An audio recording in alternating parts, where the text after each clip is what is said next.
முக்தார் அவர்களை கண்டித்து ஒரு போராட்டம் அப்படின்னு தலைப்புச் செய்தி பிரேக்கிங் நியூஸ் போடுற அளவுக்கான விஷயங்கள் வந்திருக்கு. என்னன்னா அவர் ஒரு கருத்து சுதந்திரம் பாதிக்கப்படுது அப்படின்ற ஒரு வாதத்தை முன் வச்சாலும் உண்மையிலே அது என்ன அந்த அளவுக்கான எதிர்ப்பு ஏன்? இப்போ முக்தாரோட விஷயம் இன்னைக்கு தமிழகத்துல ஒரு பெரிய தீவிரமா காட்டிக்கிட்டு அதை ஒரு பெரிய பிம்பமா கட்டமைப்பு பண்ணிக்கிட்டு இருக்காங்க.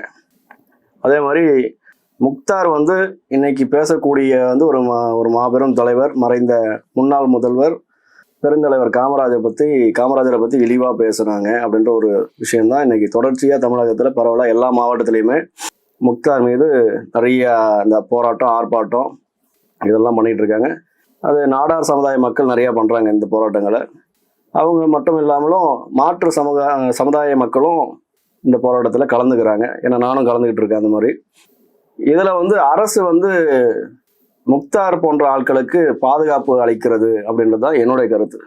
அப்போ இன்னைக்கு ஆட்சி அதிகாரத்தில் இருக்கக்கூடியவங்க எப்படி என்ன வேணாலும் நம்ம மறைந்த தலைவர்களை இழிவுபடுத்தி தமிழ்நாட்டில் சாதிய மோதலை கொண்டு வரணும், மதவாத பிரச்சனையை கொண்டு வரணும் அப்படின்னு இன்னைக்கு நடக்கக்கூடிய விளம்பர மாடல் ஆட்சி நடத்திக்கிட்டு இருக்காங்க. இது ஒரு சமுதாய ரீதியான பிரச்சனையை, ஒரு சாதி ரீதியான பிரச்சனையை கொண்டு பேசக்கூடிய முக்தாரைய இன்ன வரைக்கும் இந்த அரசு கைது பண்ணலை.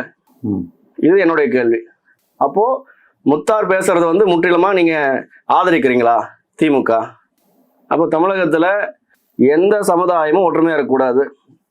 அவன் மத சண்டை, ஜாதி சண்டை போட்டுக்கிட்டு பிரிஞ்சு கிடக்கணும், பிரிவினைவாதத்தை ஏற்படுத்தணும்,